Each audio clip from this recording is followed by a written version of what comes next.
বিশেষ করে ইন্ডিয়ার মতো দেশ যদি না আসে তাহলে বাংলাদেশের রেভিনিউ মাইনাসে যাবে।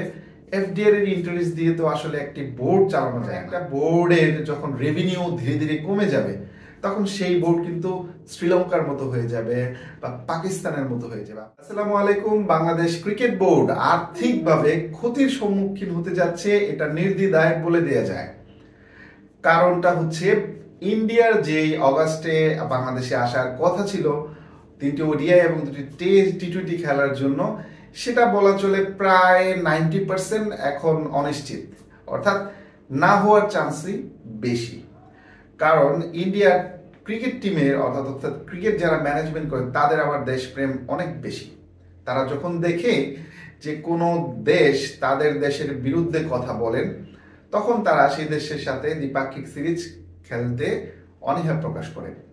সাম্প্রতিককালে বাংলাদেশে যে রাজনৈতিক পট পরিবর্তন, এই পরিবর্তনে বর্তমানে যারা বাংলাদেশের নীতি নির্ধারক তারা কিছুটা ভারত বিমুখী এবং বাংলাদেশের জনগণও অনেকটা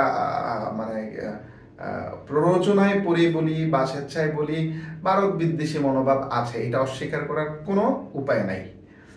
এমন পরিস্থিতিতে ধারণাটা এটা অনেক আগে থেকেই অনুমান করা যাচ্ছিল যে এরকম কিছু হয়তো হতে যাচ্ছে। তবে সাম্প্রতিককালে টাইমস অফ ইন্ডিয়া একটি প্রতিবেদনে এটি আসলে ফ্রন্ট লাইনে নিয়ে আসে যে বাংলাদেশ এবং বাংলাদেশের মাটিতে যে সিরিজটি হওয়ার কথা ছিল সেটা হচ্ছে না বলা চলে। তাদের সূত্র মতে এটা হবে না।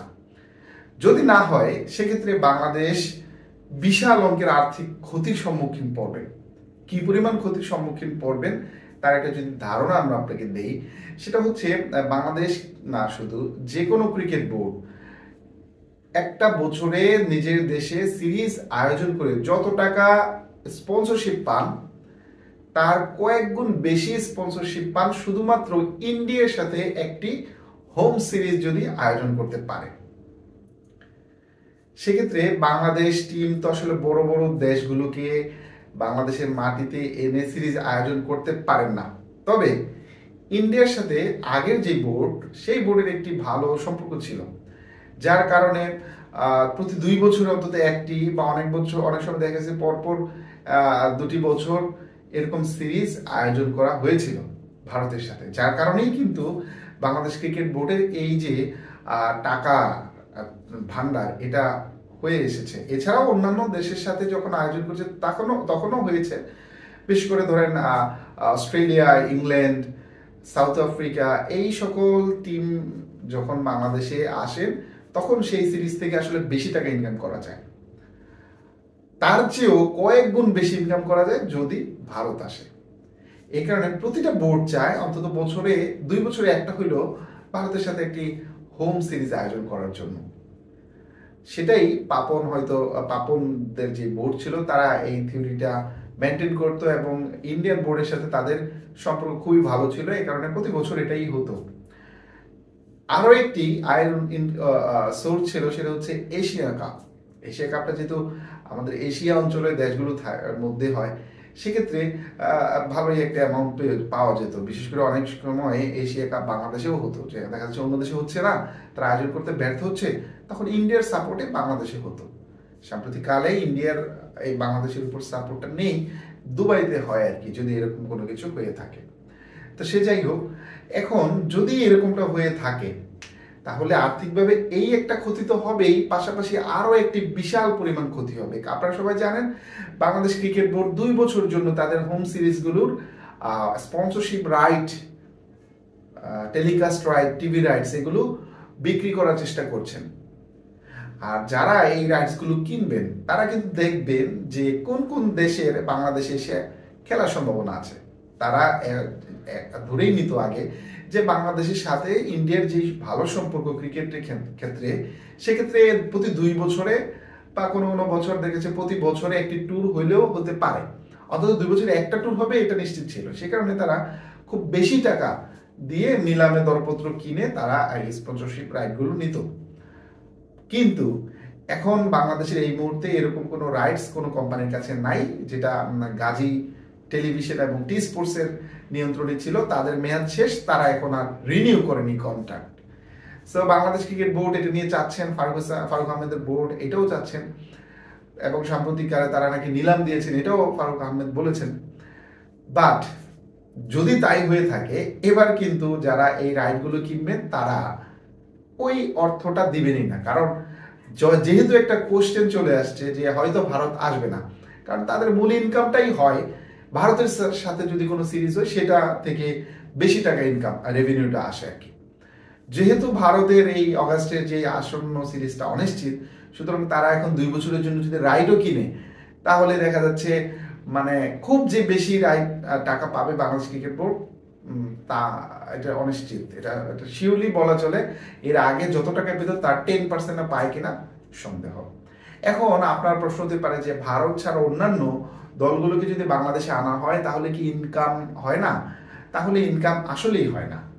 যেমন ধরেন এই যে সাম্প্রতিক কালে আমাদের জিম্বাবুয়ে বাংলাদেশে আসলো টেস্ট সিরিজ খেলার জন্য, আপনি কি জানেন সেই টেস্ট সিরিজ থেকে বিসিবির কোনো ইনকাম হয় নাই, না টিকিট বিক্রি করে ইনকাম হয়েছে, না টেলিভিশন রাইটস তো কেউ কিনেই নাই, বাধ্য হয়ে বিটিভিকে অনুরোধ করে খেলা দেখাতে হয়েছে। এমনও হইতে পারে হয়তো বিটিভি কিছু টাকাও দিতে হইতে পারে চার্জ, যদিও সরকারি টেলিভিশন হয়তো বা ওরকম নিবে না।